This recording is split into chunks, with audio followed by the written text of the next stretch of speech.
최일구의 허리케인 라디오.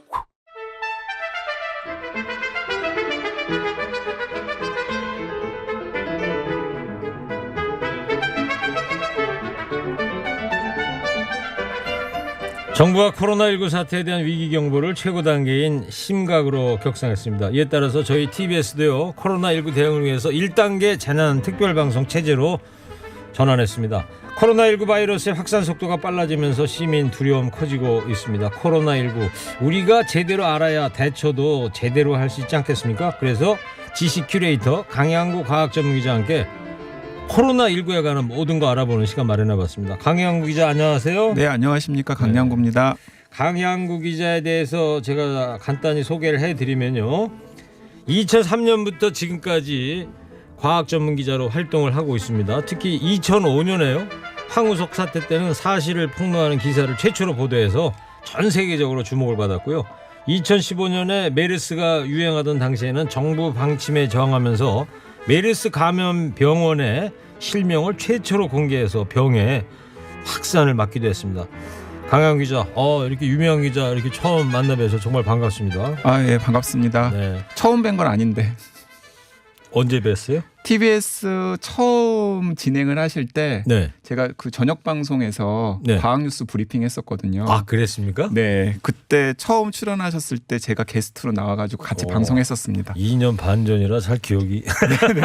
그래요? 근데 그때보다 많이 여유가 있어지신 것 같아요. 고맙습니다. 네네. 뭐 오늘은 뭐 그런 얘기할 때는 아닌 것 같고. 예. 자, 청취자 여러분들도요, 코로나19에 관해서 궁금한 점 있으시면 보내주십시오. 강양구 기자가 증문즉답합니다. 보내실 곳은 50원 유료 문자 샵 연구일 그리고 TBS 앱으로 보내주시면 됩니다. 자, 지금부터 최일구 MD가 강양구 기자와 코로나19 50분 동안 총 정리하겠습니다. 강 기자, 제일 제가 먼저 궁금한 게 네. 청취자 여러분들도 궁금한 게 일반 감기 또 코로나19 걸렸을 때 어떤 초기 증세 네. 뭐예요? 어떤 차이 딱 알면 됩니까? 제가 확실하게 말씀을 드리면 일반 감기와 코로나19의 초기 증상은 다를 게 하나도 없습니다. 그래요? 네. 이제 일부 소셜 미디어에서 특히 이제 외국발로 일반 감기는 콧물 증상이 있는데 코로나19에 같은 경우에는 콧물 증상이 없기 때문에 콧물 증상이 있으면 일반 감기고 콧물 증상이 없으면 코로나19다라고 주장하는 사람들이 있어요. 저도 오늘 아침에 카톡으로 누군가로부터 그런 내용을 네. 받았거든요. 그래서 물어보는 거예요. 네, 그런데 사실이 아닙니다. 과학적으로 확인된 바가 아니고요. 네. 이 코로나19 환자들 중에서도 콧물 증상이 있을 수가 있어요. 그렇기 때문에 일반 감기와 코로나19 사이에서는 일반 환자들이 느끼기에는 전혀 차이를 느낄 수 없고 병원에 가서 의사들도 구분하기가 쉽지 않습니다. 알겠습니다. 그 뒤 상황을 잘 지켜봐야 된다 이런 얘기죠. 그러니까 자, 그러면 코로나19 바이러스 일단 여기서부터 시작을 해볼게요. 뭐예요? 네, 이 코로나19 바이러스는 코로나 바이러스의 변종인데요. 애초에 코로나 바이러스는 감기를 일으키는 수많은 바이러스 가운데 하나입니다. 그런데 이상한 일로 21세기 들어서 사스, 메르스 그리고 이번에 코로나19처럼 이 코로나 바이러스 변종이 계속 나오고 있어요. 특히 사스, 메르스, 코로나19는 중증 환자의 경우에는 바이러스가 폐를 공격해서 망가뜨리고 자칫하면 사망에 이를 수 있어서 우리가 계속 이제 두려워하는 것입니다. 네. 네, 이제 계속 제가 이 코로나19 바이러스에 대해서 몇 가지 꼭 아셔야 될 내용들을 강형식으로 말씀을 드릴 텐데요. 2009년 신종플루 이후에 이제 11년 만에 어제 심각 단계가 다시 발동을 했습니다. 이제 심각 단계를 발동한 이유는 대구 경북에서 수백 명의 대량 감염 사태가 시작이 되면서 이 신종플루처럼 전국적으로 확산될 가능성이 크기 때문에 정부가 이 선제적으로 대응하고자 심각 단계를 발동을 한 것입니다. 일단은 방역 당국이 대구 경북의 감염자 확산을 막는 데 총력을 기울일 것으로 보입니다. 예를 들어서 이 전국의 유치원과 그리고 초중고등학교 개학을 일주일 연기한 것이 한 가지 조치인데요.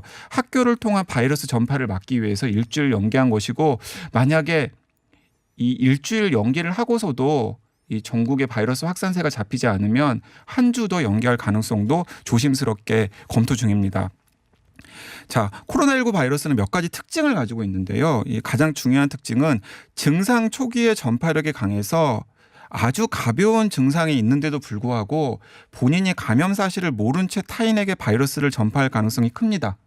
이 중국의 임상 데이터를 확인해 보면 특히 가족 간 그리고 병원 또 회사에서의 전파가 많은 것으로 알려져 있고요. 네. 한국의 경우에는 가족에다가 병원, 회사 그리고 여기에 교회를 추가해야 하는 상황입니다. 네. 이제 코로나19는 주로 환자가 기침을 할 때 내놓는 바이러스에 오염된 작은 물방울, 흔히 비말이라고 하는데요. 그 비말에 의해서 전파가 되는데 이 환자와 가까이서 마스크 없이 오랫동안 대화를 하면 이 바이러스가 입, 코 등으로 들어와서 점막을 통해 감염될 수 있고요. 또 환자가 배출한 바이러스가 묻은 손과 악수를 하거나 혹은 바이러스가 묻은 물건 표면을 손으로 만지고 나서 눈, 코, 입을 만질 때도 전파가 될 수 있습니다. 네. 예를 들어서 이 교회 같은 경우에는 좁은 공간에서 밀착해서 모여서 예배를 보고 또 악수를 하는 친교 행위 같은 것들이 있잖아요. 그렇기 때문에 바이러스가 전파되기에 최적의 조건이고 또 병원의 경우에도 외부와 격리된 폐쇄 환경에서 면역계가 취약한 환자들이 많이 모였기 때문에 바이러스가 전파되기 용이한 조건입니다. 최근에 대구 경북의 교회와 병원에서 대량 감염이 일어난 것도 이런 사정 때문입니다. 네, 그렇군요. 네, 이 코로나19 치료제는 현재까지는 없습니다. 2009년 신종플루 때와 비교했을 때 가장 큰 차이점인데요. 지금 치료제나 백신을 개발 중이긴 하지만 빠른 시간 안에 개발될 가능성은 낮습니다. 네. 그렇다면 여기서 개학을 일주일 연기했는데 아이들이 취약한지도 많은 분들이 궁금해하실 것 같습니다. 코로나19도 10대 이하 아이들에게 감염이 됩니다. 우리나라에서도 수원 11살, 대구 4살, 김포 16개월 등의 아이들이 감염이 되어서 치료 중인 상황입니다. 그렇죠. 예, 하지만 다행스럽게도 중국의 임상 데이터를 보면 10대 이하 아이들은 감염 가능성이 낮고 또 설사 감염이 되더라도 가볍게 앓고 지나가는 경우가 많습니다. 이번에 수원, 대구, 김포에서 감염된 아이들의 상태를 유심히 살펴야 할 것 같습니다. 네. 네, 그런데 코로나19에 취약한 분들이 있습니다. 이 60대 이상의 고령층이 코로나19에 취약한데요. 중국 사망자의 80% 이상이 60대 이상의 고령층에 집중되어 있습니다. 또 평소에 당뇨, 신장질환, 심혈관 질환 등의 기저질환을 가지고 있는 분들이 코로나19에 감염되면 중증으로 이어질 가능성이 높습니다. 예, 그렇기 때문에 어르신들 또 환자들이 특히 감염이 되지 않도록 주의를 기울여야 합니다. 자, 그러면 지금 무엇을 해야 할까요? 심각 단계에서 지금 상황에서는 감염 가능성을 최대한 낮추는 유일한 방법은 가능한 한 타인을 접촉하지 않는 것입니다. 정부가 심각 단계로 격상을 하면서 첫 번째로 취한 조치가 유치원 또 초중고등학교 개학을 일주일 늦춘 것도 바로 학교에서 아이들이 접촉하면서 바이러스를 전파할 가능성을 차단하기 위한 것입니다. 네. 지금 가장 위험한 공간은 병원과 교회입니다. 특히 어르신이나 환자의 경우에는 가능한 한 당분간 병원과 교회를 멀리하는 것이 좋습니다. 또 대화가 있는 식사 자리를 통해서도 바이러스 전파가 있기 때문에 친목 모임, 또 결혼식이나 장례식 등도 가능하면 참석하지 않는 것이 바이러스 전파를 막는 데에는 도움이 됩니다. 네, 일상생활의 위생관리에서 가장 주의를 기울여야 할 것은 손 씻기입니다. 이 손 씻기만 잘해도 바이러스 감염 가능성을 절반 정도 줄일 수 있습니다. 평소에 조금 강박적으로 손을 깨끗이 씻으시길 권해드립니다. 실제로 코로나19 바이러스가 유행하고 나서 감기나 계절 독감 환자가 30% 정도 줄었는데요. 코로나19 바이러스를 막는데도 똑같은 효과가 있습니다. 자, 지역사회 감염이 본격화하면 이 사람이 많이 모이는 곳에 가거나 만원 지하철, 만원 버스를 이용할 때 마스크 착용이 필요한데요. KF94나 N95 마스크처럼 숫자가 높은 마스크를 착용할 필요가 없습니다. 그래요? 네, 오히려 숨쉬기만 곤란해집니다. 그리고 굳이 마스크를 구매하느라고 스트레스를 받으시면서 긴 줄을 서시는 것도 필요 없습니다. 집에 있는 면 마스크를 깨끗이 빨아서 사용하거나 쉽게 구할 수 있는 일회용 부직포 마스크를 착용하는 것으로도 충분합니다. 네.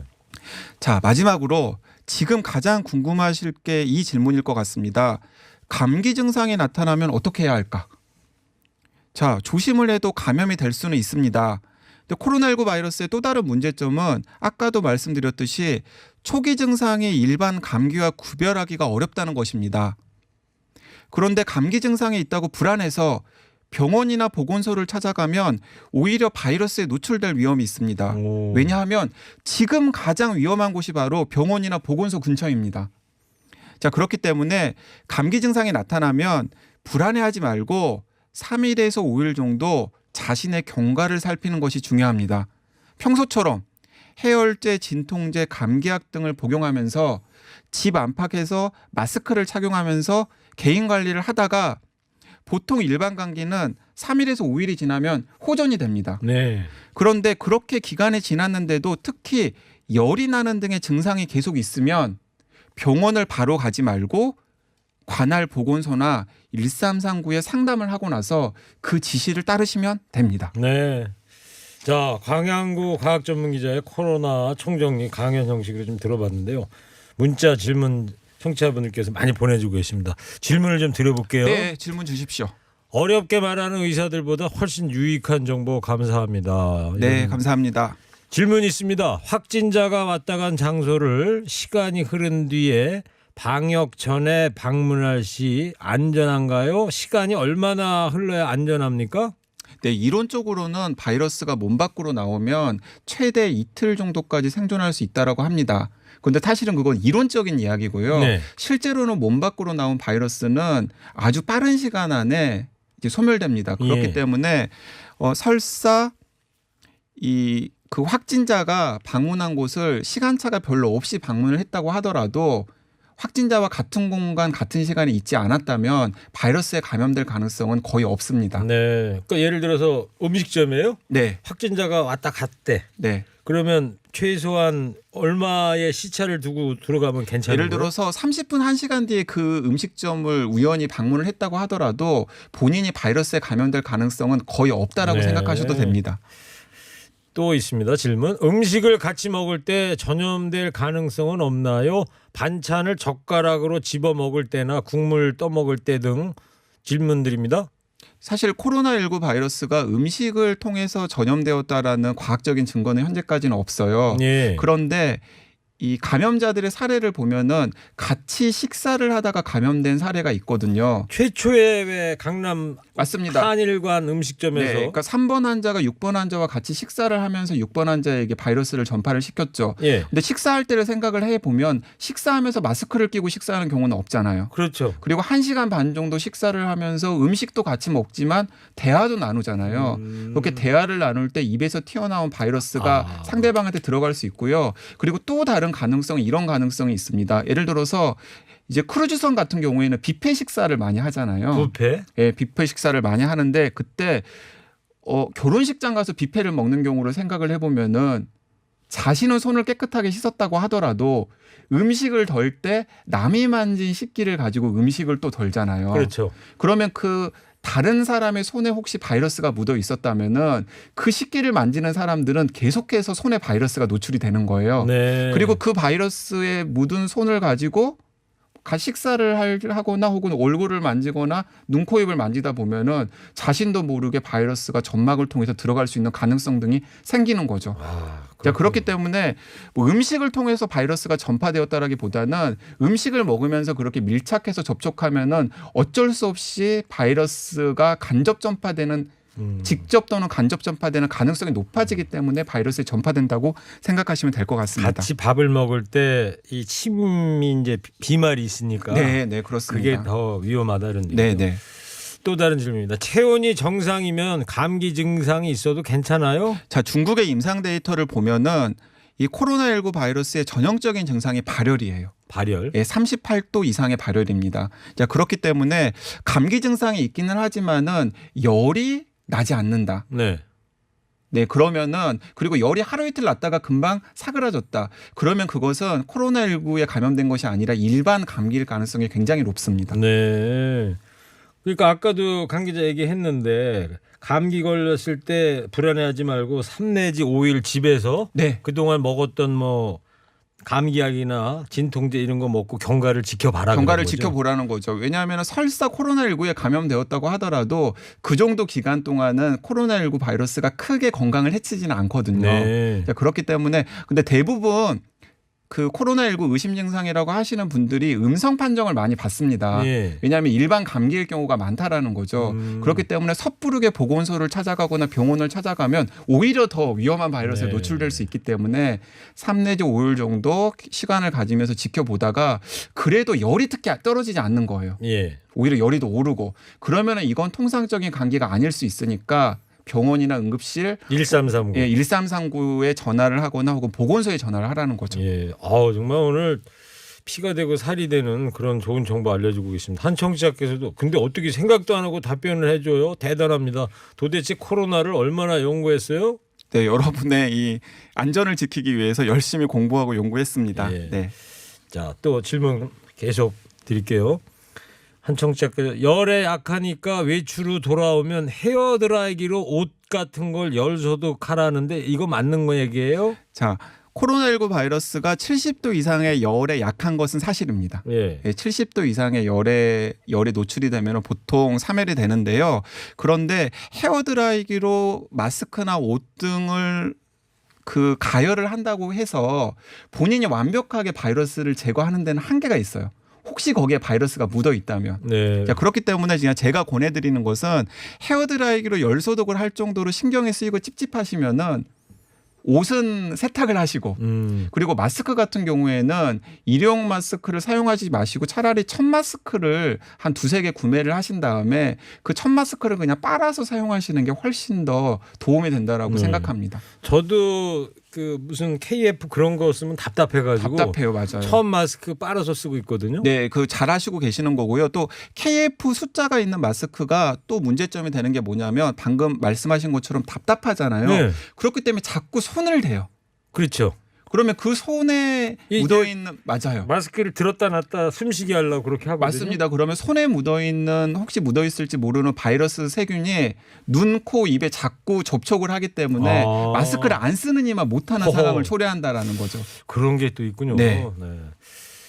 바이러스균이 25도 이상만 되면 사멸된다는데 왜 체온은 36도인데 체온에는 사멸이 안 됩니까? 네, 합리적인 의심 질문입니다. 네, 25도 이상 되면 사멸된다라는 상식을 잘못 알고 계시는 겁니다. 예, 바이러스는 70도 이상의 고온에 사멸이 됩니다. 네. 그럼 저런 이야기들이 왜 나오는 거예요? 바이러스가 25도 이상이면 사멸된다. 소셜 미디어 등을 통해서 좀 확인되지 않은 정보들이 많이 확산이 되고 이제 그걸 접하면서 잘못된 정보들이 계속 이제 반복적으로 증폭이 되는 것 같아서 굉장히 안타깝습니다. 그렇구나. 또 청취자 질문입니다. 열에 약하니까 요거는 아까 했던 거고요. 확진자가 지나간 마트나 병원은 폐쇄하면서 타고 다니는 버스나 택시, 지하철은 왜 운행 정지 안 합니까? 바로 환기시키면 괜찮은 건가요? 네, 일단 공기는 환기시키면 괜찮고요. 그리고 버스나 택시나 지하철 같은 경우에는 매일 소독을 하는 것으로 알고 있어요. 네, 표면 소독을 하기 때문에 방역 당국에서 일단은 안전하게 운행을 해도 괜찮다라고 판단을 하는 것이죠. 네. 젊고 건강한 사람은 걸린지도 모르고 감기인 줄 알고 자연적으로 낫는 경우도 있으려나요? 네, 있습니다. 실제로 증거도 있어요. 이 28번 환자가 그 증거인데요. 네. 28번 환자의 경우에는 이상하게 증상이 없는 상태에서 중국으로 돌려보내려고 중국인이었거든요. 네. 중국으로 돌려보내려고 했더니 바이러스 검사를 해봤더니 미량의 바이러스가 몸속에 검출이 되었었어요. 네. 그런데 그래서 잠복기 이후에 바이러스가 검출이 되었기 때문에 잠복기가 혹시 14일보다 더 긴 것 아닌가 하고 처음에는 의심을 했었는데 나중에 알고 봤더니 이제 그분은 30대 젊은 분이어서 바이러스가 그냥 자연 치유된 거예요. 체내에서? 네, 체내에서 자연 치유되고 이제 몸속에서 아주 미량의 바이러스가 제거가 되지 않은 상태에서 조금 남아 있었는데 그게 딱 걸린 거죠. 실제로 며칠 뒤에 다시 검사를 해봤더니 그 바이러스도 아무런 치료를 안 했는데도 없어졌습니다. 그런데 그분은 심지어는 성형 수술을 받은 후였거든요. 그러니까 수술 후에 감염이 되었는데도 불구하고 30대 정도의 건강한 상태였다면은 자연 치유된 사례였던 거죠. 그러니까 그런 일들이 충분히 있을 수 있습니다. 또 자가격리가 뭔지 어떻게 해야 하는지 정확히 좀 알고 싶어요. 그냥 집에 혼자 있으라는 이야기입니까? 어떻게 하라는 겁니까? 자, 이제 접촉자가 되어가지고 자가격리를 하게 되면은 보건소에서 구체적으로 자가격리에 필요한 키트라던가 아니면 어떻게 해야 될지 행동 요령 같은 것들을 안내를 해주기 때문에 그 안내를 그대로 따르시면 되고요. 예를 들어서 내가 대구 경북을 지금 다녀왔어요. 네. 그런데 뭔가 감기 증상이 있는 것 같습니다. 그래서 아까 제가 3일에서 5일 정도 자신의 경과를 보라고 했잖아요. 예. 그러면 회사에 양해를 구하고 제가 대구 경북을 다녀왔는데 감기 증상이 있고 열도 좀 있는 것 같아서 일단은 집에서 자가격리를 하겠습니다라고 할 수 있죠. 네. 그때 자가격리는 무엇이냐면은 일단은 마스크를 쓰시는 거예요. 집 안에서도. 집 안에서도. 왜냐하면은 집안 식구들한테 혹시 바이러스가 노출이 될 수가 있기 때문에 네. 일단 마스크를 쓰시고요. 그리고 수건이라던가 혹은 식기라던가 이런 것들을 집안 다른 분들과 분리하는 것이 필요합니다. 그 정도 조치만으로도 충분히 집안의 다른 분들에게 바이러스가 노출되는 걸 막을 수가 있습니다. 네. 그런 상태로 3일에서 5일 정도를 가다가 대부분 상태가 호전이 되실 거예요. 근데 상태가 호전이 되지 않으면 그때는 1339나 1339가 전화가 폭주해가지고 전화가 잘 안 되면 관할 보건소에다가 전화를 하면은 그쪽에서 이제 어떻게 하라고 또 다른 지시를 내리실 겁니다. 1339가 전화 통화가 어려우면 네네. 동네 보건소에 연락을 해보셔라. 그렇죠. 네. 근데 조금 전에 내가 사례를 들은 경우가 대구 경북 지역을 다녔는데 감기 증세가 있어서 직장인인데 네. 회사에 전화해서 나 며칠 자가격리하고 싶다. 그게 법적으로 가능한 겁니까? 법적으로는 가능하지 않습니다. 그런데 지금 회사들도 아마 그 심각 단계 이후에 많은 회사들이 방침을 바꾸고 있는 것 같습니다. 왜냐하면은 자칫 잘못해서 그냥 나오라고 했는데 회사 전체가 또 문 닫을 회사 수가 전체가 있으니까. 문을 닫을 수도 있으니까요. 알겠습니다. 네. 손 씻기만 잘하라 하는데 마스크 안 쓰면 뭐가 위험한 겁니까? 자, 제가 우선순위 정해드릴게요. 일단은 가장 첫 번째는 손 씻기예요. 예. 손 씻기만 잘해도 아까 말씀드렸던 대로 바이러스 감염 가능성을 절반 이하로 줄일 수가 있습니다. 예. 그게 첫 번째고요. 그리고 두 번째는 무엇이냐면은 환자들이 굉장히 많아지면 예를 들어서 대구 경북처럼 환자들이 굉장히 많아지고 있잖아요. 그런 상황에서는 사람이 많은 곳에 가면 미처 자기가 감염된지 모르고 그곳에 있을 수 있는 이 감염자가 있을 수도 있잖아요. 그러겠죠. 그렇죠. 이게 그런 상황을 대비해서 사람이 많이 모이는 곳에 갈 때 혹시 모르니까 마스크 착용을 권해드리는 겁니다. 그러니까 예를 들어서 막 바이러스가 무섭기 때문에 그냥 사람이 굉장히 한적한데 산책을 할 때도 마스크를 쓰시는 분들이 있고 예. 또 감기 증상이 없는데도 집에서도 마스크를 쓰시는 분들이 있어요. 네. 그러실 필요는 없다라는 거죠. 그렇게까지는 할 필요가 없으니까? 없다라는 거죠. 내가 네. 몸이 건강하고 많은 사람이 없는 상태에서 산책을 거의 혼자 공간에서 한다 그럴 때는 굳이 마스크 쓸 필요는 없다. 없습니다. 그러니까 이제 그 북한의 평양 같은 경우에는 1m, 2m 정도를 떨어져서 걸으라고 하는 지침까지 내렸다고 그래요. 그래요. 근데 그게 뭐 우리나라에서는 가능하지 않은 지침이지만은 실제로는 바이러스 전파를 막는 데는 합리적인 지침입니다. 그러니까 그렇게 드문드문 사람이 다니는 거리에서는 굳이 마스크를 쓰실 필요가 없다라는 거죠. 알겠습니다. 한 청취자께서요.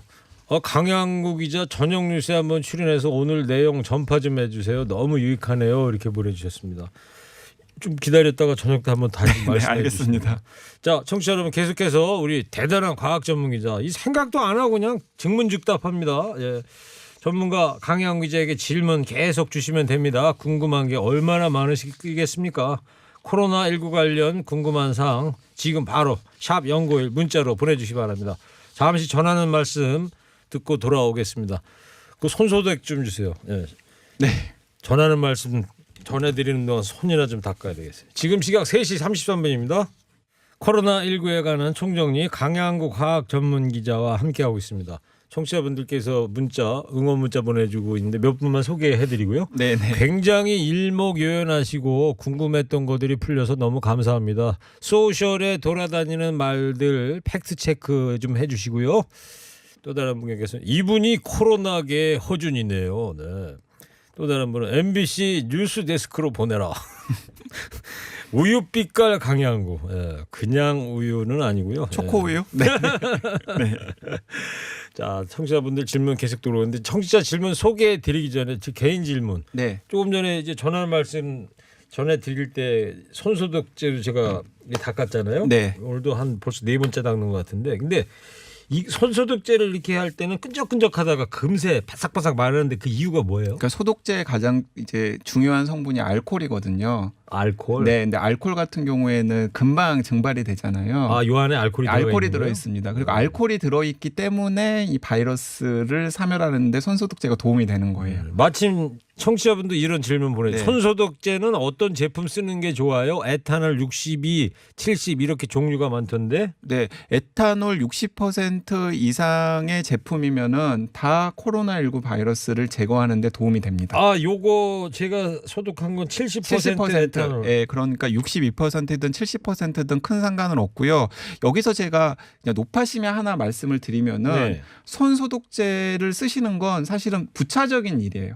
그러니까 가장 효과가 좋은 것은 그 화장실이나 혹은 가정에 있는 일반 비누로 네. 손에 거품을 낸 다음에 흐르는 물에 30초 정도 닦는 게 가장 좋습니다. 아, 손 소독제보다 그게 더 좋은 거예요? 예, 그게 가장 좋고요. 그리고 손 소독제는 비누로 흐르는 물에 손을 닦기가 어려운 환경일 때, 예, 지금처럼 방송을 하는 환경일 때 네. 이게 부차적으로 사용하는 것이라는 것을 말씀드립니다. 그러니까 나는 집에 비누도 있고 또 손을 깨끗하게 씻을 수 있는 환경이 있으면은 굳이 비싼 돈을 들여서 손 소독제를 구매하시려고 노력하실 필요는 없습니다. 그렇군요. 네. 저는 이게 더 손소독제가 1차고 2차가 비누로 집에서 손 씻긴 줄 알았더니 네, 반대입니다. 반대입니까? 네, 네. 그래서 가능하면은 비누로 흐르는 물에 손을 자주 씻는 게 제일 좋고요. 그런 상황이 여의치 않을 때 손 소독제를 쓰시는 것입니다. 아주 유익한 정보입니다. 자, 질문 또. 코로나에 걸리면 폐가 서서히 굳어가고 완쾌 후에도 다시 걸릴 수 있고 망가진 폐는 원 상태로 안 들어온다는 글이 퍼지고 있던데 맞습니까? 알려주세요. 요즘 하도 가짜 뉴스가 많아서요. 네, 코로나19의 경우에는 중증의 가장 전형적인 증상이 코로나19 바이러스가 폐를 공격하는 거예요. 네. 네, 그래서 이제 폐가 손상이 될 가능성이 있는 것은 맞습니다. 그런데 중증이 아니라 경증인 상황에서 치료를 적절하게 받으면은 폐가 손상되지 않은 상황에서 이 몸이 바이러스를 이겨내서 완치될 가능성도 있습니다. 그러니까 코로나19 바이러스에 감염이 되었다라고 해서 다 폐가 망가지는 것은 아니고요. 네. 일부 중증 단계로 들어가서 뭐 예를 들어서 뭐 본인이 직접 호흡을 하지 못해서 그 외부 기기의 도움을 받아서 호흡을 해야 되는 그런 상황이 있잖아요. 에크모라는 걸 네, 쓴다는 이제 거예요. 그런 에크모 같은 기기까지 동원을 해가지고 호흡을 해야 되는 상황이 되면은 이 폐가 호흡을 하는 기능이 상당히 바이러스에 의해서 망가진 상황이기 때문에 그런 경우에는 일부 그런 중증 환자의 경우에는 일부 치료가 되더라도 폐 기능이 약해져 있을 수 있습니다. 네. 네.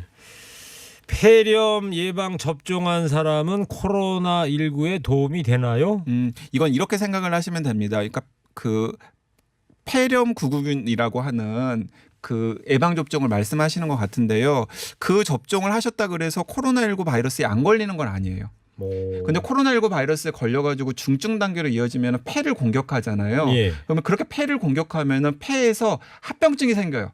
그래서 평소에는 폐로 들어오지 않았어야 할 온갖 잡균들까지도 폐를 같이 공격합니다. 예. 네, 그러면은 그 폐를 공격하는 세균들 중에서 이 백신에 해당되는 균이 포함되어 있으면은 그 백신을 맞은 사람은 그 균으로부터 폐가 손상되는 것은 조금 막는 데는 도움이 되겠죠.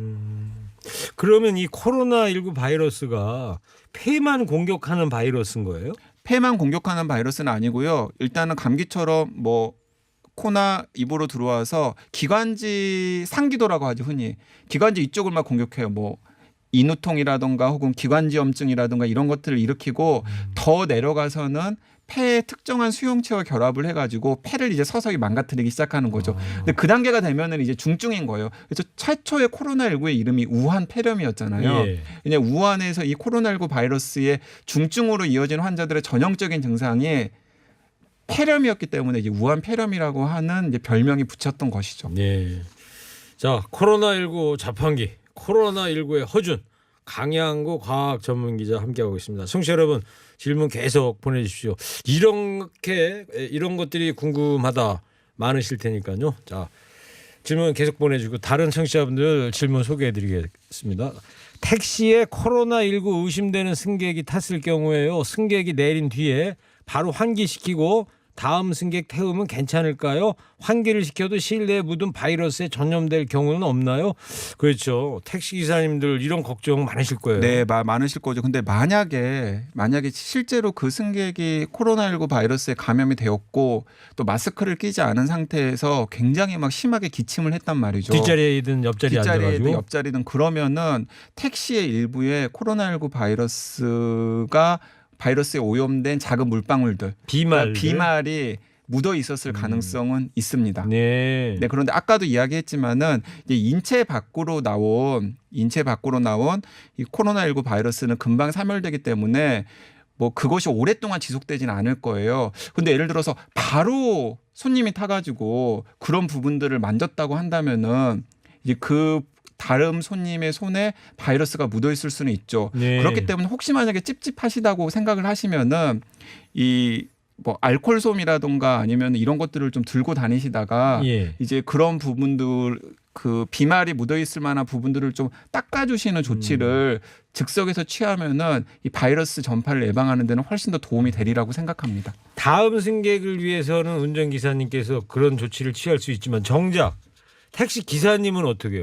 조금 전에 승객이 내렸는데 타고 오면서 계속 콜록콜록하고 네, 하고. 그러니까 일본 같은 경우에는 이제 버스 기사님이 바이러스에 감염된 사례도 있고요.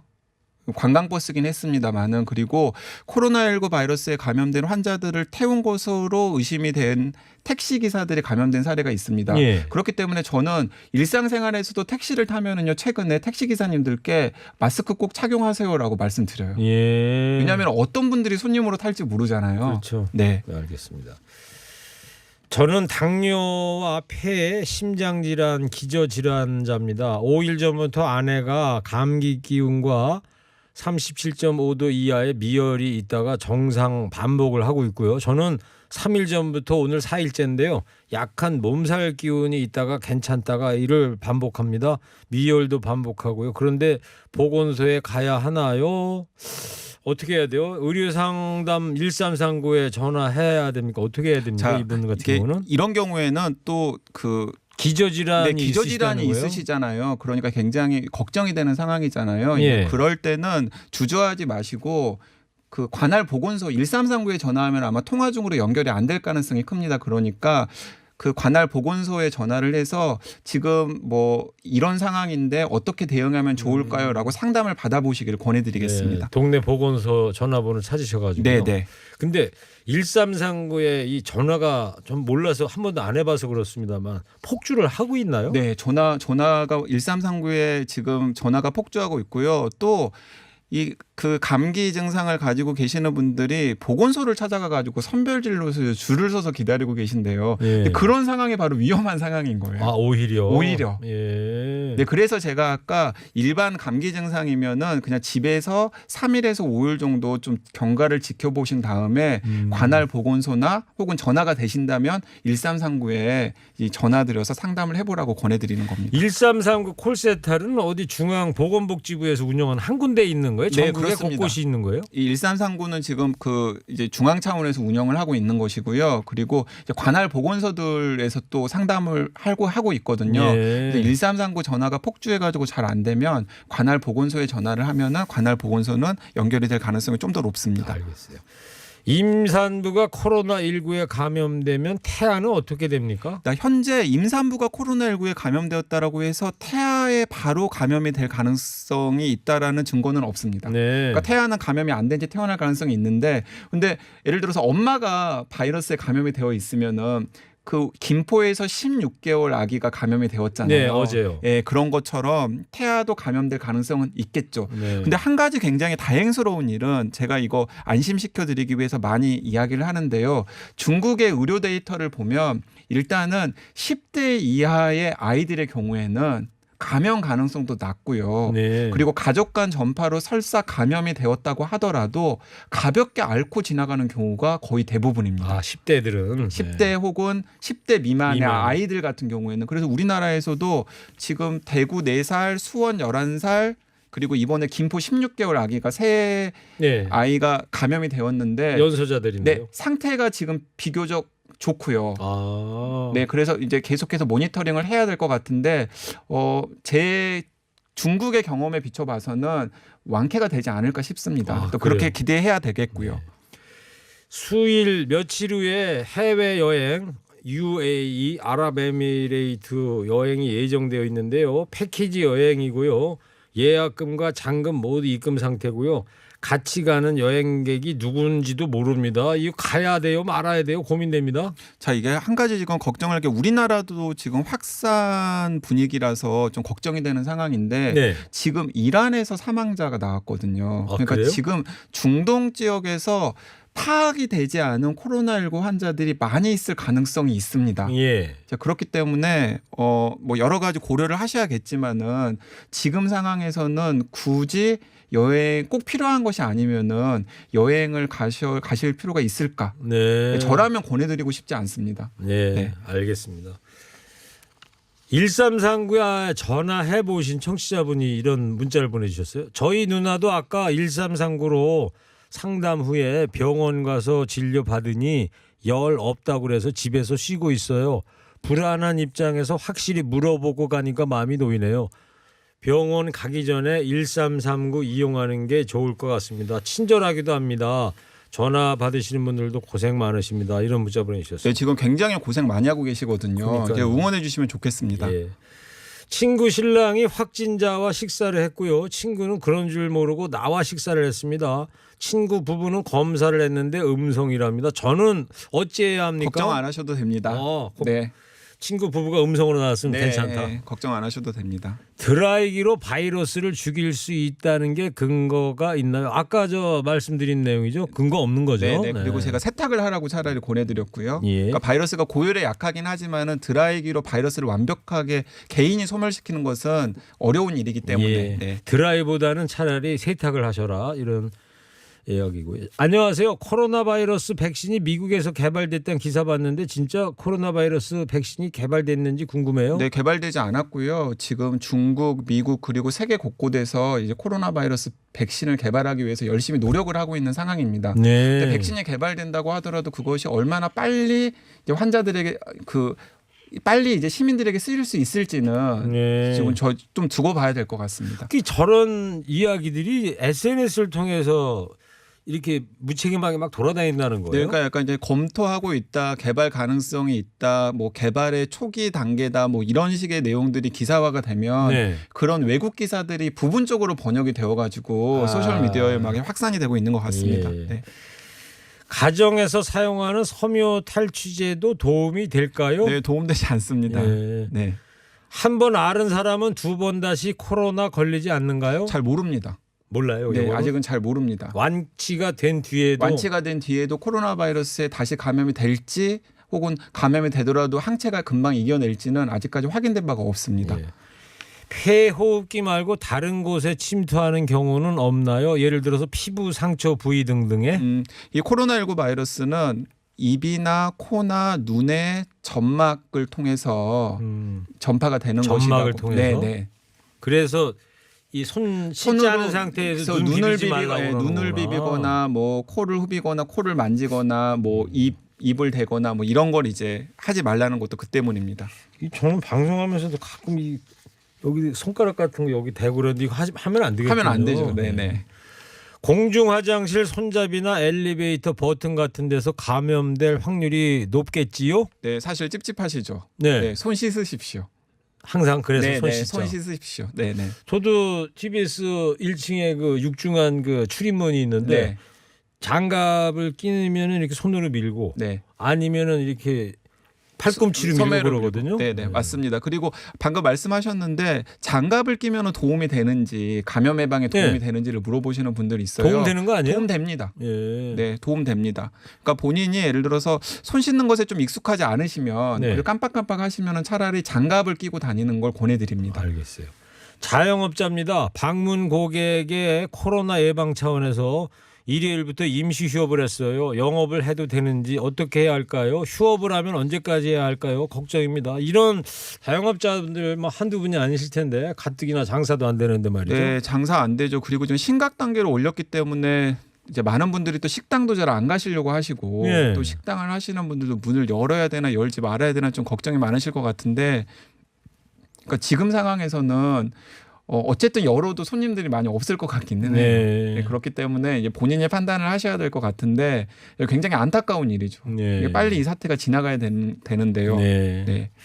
완치되신 분들은 어떤 치료법을 받으시는 겁니까? 그리고 집에서 개인적으로도 가능한 치료법인가요?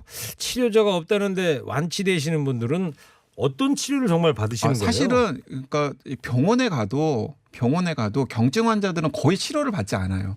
그러면 음압 치료실? 음압 치료실에서 그러니까 타인에게 바이러스를 전파하지 못하도록 그냥 음압 병실에서 그냥 격리되어서 체크만 당하는 게 거의 대부분이고요. 그리고 중증 환자의 경우에는 이제 음압 병실에서 그분이 자신의 면역계의 힘으로 바이러스를 이겨낼 수 있도록 의료진이 도와주는 일만 하는 거예요. 어떻게 도와줘요? 예를 들어서 뭐 진통제를 준다던가 수액을 준다던가 아니면은 혹시 폐 합병증 같은 게 있을 수 있기 때문에 항생제 같은 것들을 투여를 해준다던가 하는 방식으로 이제 자신의 면역계로 바이러스를 이겨내도록 도와만 주는 거죠. 그리고 이제 만에 하나 아직 치료제는 없지만은 칼레트라 같은 뭐 에이즈 치료에 들었던 항바이러스제가 있어요. 네. 근데 그런 바이러스제를 그냥 임시 방편으로 한번 써보는 거예요. 왜냐하면 효과가 있다라고 하는 기록들이 있기 때문에. 네. 그런데 실제로 그런 항바이러스제, 그러니까 에이즈 치료에 쓰는 항바이러스제를 투여했더니 바이러스가 일부 몸에서 좀 줄어드는 효과 같은 게 있었다고 해요. 네. 그래서 시범적으로 막 그런 것들을 써보는 거지 치료제가 없는 상태이기 때문에 기본적으로는 본인의 면역계를 이겨낼 수 있도록 도와주는 수밖에 없습니다. 대증요법이라고. 네, 대증요법이죠. 네. 제일 궁금한 질문이고요. 제일 많이 들어온 이 질문인데요. 우문일 수 있겠지만 기자님께서는 우리나라 코로나19 확진자가 변곡점을 맞아 꺾일 수 있는 시기를 언제쯤으로 예상합니까?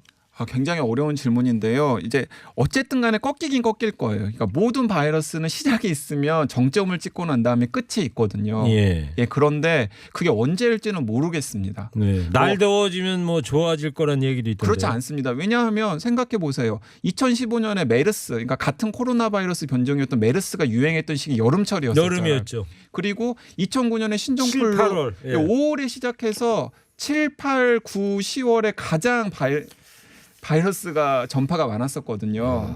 그렇기 때문에 이 코로나19도 날씨가 더워진다고 해서 꺾이지는 않을 거예요. 그러니까 우리들이 열심히 노력하고 그리고 방역 당국이 최선을 다해서 이제 바이러스를 잡아야 꺾일 수가 있는 것입니다. 예, 알겠습니다. 자, 허리케인 라디오 오늘 코로나19 총정리 강양구 과학 전문 기자와 함께 하고 있습니다. 지금 시각 3시 55분입니다. 허리케인 라디오 이제 마칠 시간 됐습니다. 오늘 실검 퀴즈 정답은 코호트 격리였고요. 선물 당첨자 명단은 허리케인 라디오 홈페이지 게시판에 올려놓도록 하겠습니다. 강양구 과학 전문기자 오늘 아주 유익한 정보 감사드리고요. 네, 감사합니다. 네. 조만간 또 나와주시면 네, 이제 청취자분들한테 상황이 바뀌면 또 제가 또 나와서 여러 가지 유익한 정보 드리도록 하겠습니다. 예, 오늘 정말 대단하셨습니다. 자, 저도 오늘 여기서 이만 인사드리겠습니다. 내일은 내일의 해가 뜹니다. 그럼 이만. 일부 행기의 이야기를 더 듣고 싶다면